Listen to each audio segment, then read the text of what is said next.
I'm Danny DeVito, and I speak for the trees.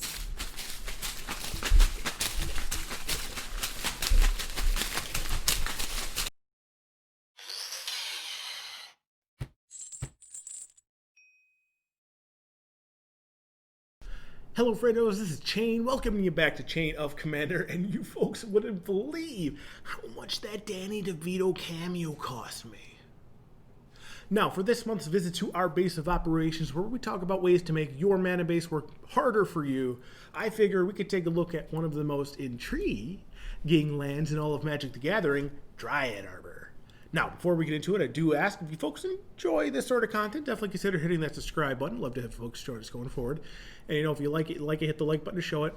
And if any of these cards seem like something that you want to include in one of your EDH decks, use that TCG Player affiliate link below. It won't cost you a single cent more, but it will help out the channel. That said, let's kind of take a look at this one-of-a-kind card in all of Magic. Now, printed in Future Sight, Dryad Arbor is a land creature forest dryad, and it is a 1/1. Future Sight was a set that they were experimenting with a variety of different mechanics, some of them hits and some of them misses, that they may expand upon in the future and they might not. So this could very well be the only card of this type that we ever get to see going forward. Unlike other creature lands, this is a land and a creature at all times and in all zones. Normally creature lands, they're just lands until they get turned on in some way. This is always a creature. This is always a land in all zones. It has the basic land type Force, so it has the inherent ability to tap for green mana. And also, since it is a land, it can be played, or it is played rather, as your land drop for the turn. It doesn't use the stack, can't be responded to, and it does require you to have your land drops available to do it. You don't get to play it as a creature. It is your land.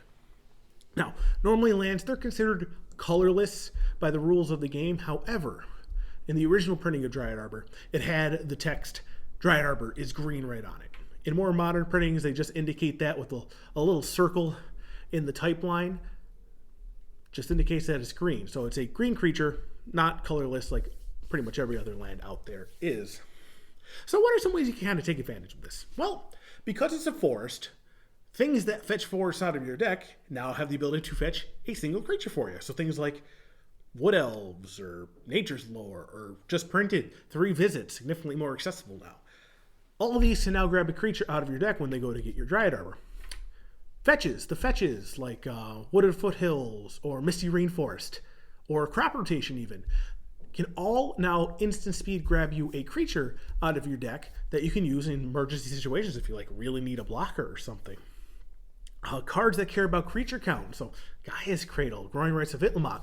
Love to see an extra creature being played as a land for turn, not needing to pay mana to get it out there, and being protected by the general social protection that your mana base normally gets.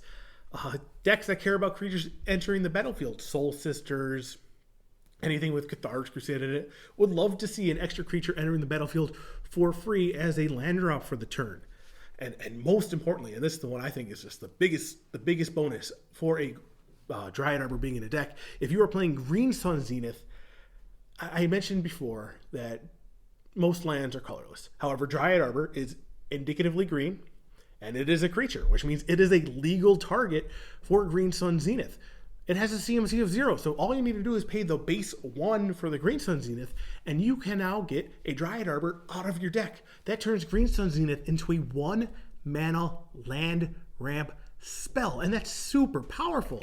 In fact, there was one time I was borrowing one of Liz's deck. It was Questing Beast, and the starting hand was like Forest, Green Sun Zenith, and a bunch of 3 and 4 drops.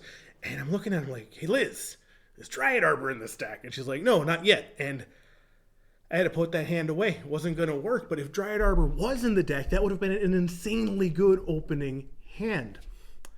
But all these benefits, they do come with an amount of drawback to them.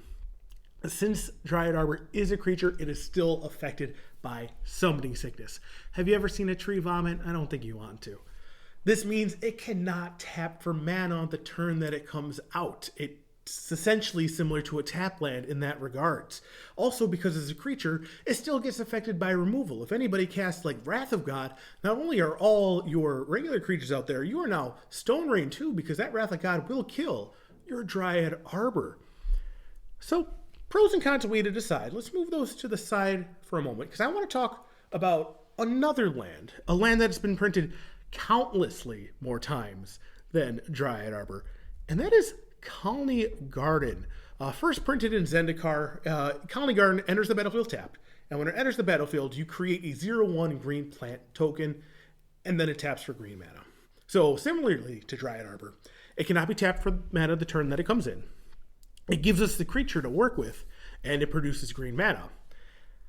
So what are the pros and cons, the one way or the other, between deciding to play, or between these two cards? Well, the pros of running Colony Garden over Dryad Arbor. It's not affected as self by board clears. That Wrath of God will kill your plant token, your Colony Garden will still be fine. So it's not like you get stone rained just because somebody played a board clear. And it's only 12 cents compared to $12. So budget reasons are definitely a driving factor in a lot of people's deck building. 12 cents is significantly more accessible than a $12 land. Obviously, though, it's not as strong in other aspects.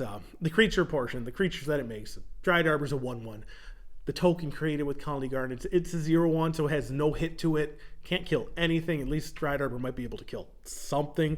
And also, the creature's created as a result of an ETB for Colony Garden, so that means it can be stifled. But I guess that means it also can be doubled with things like Yarlock, so I guess you could consider that one a wash. And in Colony Garden, it doesn't have the basic land type forest, so you can't fetch it out with a fetch land. You can't grab it with Wood Elves, but you can still crop rotate into it if that's something. So pretty much, though, in many situations, especially in budget decks, Colony Garden will do a lot of the same things as Dryad Arbor, and even has that little bit of protection because it itself is not a creature. In fact, if you're not running Green Sun Zenith or the fetches, I would say there is no reason to be running a Dryad Arbor at all. You won't really get any of the benefit out of it whatsoever. However, if you are running fetches that can fetch green or force, if you are running Green Sun Zenith, especially if you're running Green Sun Zenith, then the benefits of a Dryad Arbor are exponentially greater in those sort of decks. And it's like completely worth the inclusion at that point, just to have access to that turn 1 ramp or that instant speed blocker. So definitely makes it worth the inclusion if you're already running Green Sun Zenith and the fetches. If not, if you want to make room for those things, like they're decently good cards that can work elsewhere, and now just Dryad Arbor makes them better. So definitely worth the consideration there. Beyond that, that's really all I had for you folks today. Just wanted to remind you that, hey, Colony Garden does exist and is a perfectly reasonable card. And hey, Dryad Arbor is a really cool card that you can do a lot of cool stuff with. So, at this point, I want to hear from you folks. Comment below. What are some of the craziest things you've done with a Dryad Arbor? What are some of the off-the-wall plays or gotcha moments that you were able to incorporate using a Dryad Arbor in some of your games? I want to hear from you below because I love hearing those success stories or sometimes those horror stories of what people managed to do with the trees. Also, it would behoove me to remind you folks, we are currently in the midst of the Chain of Commander holiday giveaway. You have the chance to win both of these Commander Legend pre-con decks simply by going to our video from last Friday and doing the 2 things it says you got to do. I'll include a link to that video down in the description below. Feel free to follow it. It's free to enter. It's open up worldwide, so there's literally no reason not to get your name in that hat for winning these prizes. Beyond that, thank you folks so much for joining me today. I love it when you guys hang out with me, and I hope to see you guys again later this week. Take care.